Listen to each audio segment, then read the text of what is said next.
Ajo absolutisht ka qenë zgjedhja ime, deklaruar që vitin më parë, se kur unë kisha moralin për të kërkuar zotin Berisha të bëjë një hap brapa, patjetër do të jepja shembull tim, kam deklaruar që mos kam pasur ambicie, por që nuk do të fotim në kemi përgjithësi që ardhje ndjej për faktin ku ndodhet vendi sot, që ardhje ndjej për faktin që opozita soi një humbje të ofruse, që ardhje ndjej për faktin që po flasin që zgjedhjet do manipuluan, kur nuk flasin për zgjidhje. Pra, problemi kryesor që ka Shqipëria sot është kush është zgjidhja. Si mund të dilet nga kjo situatë? Unë mund të bie dakord me të gjitha akuzat që thon zoti Berisha për abuzime të zgjedhje dhe i bashkohem atij, por problemi shtrohet që a mundet të jetë zoti Berisha zgjidhje?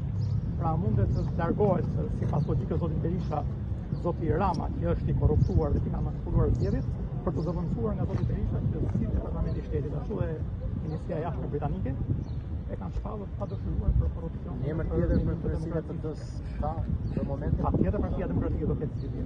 Unë jam plotësisht i bindur që me këtë gjendje që është Partia Demokratike ka prekur fundin dhe vjeshta që vjen maksimumi Pramera do të prodhojë zgjidhje. Faleminderit.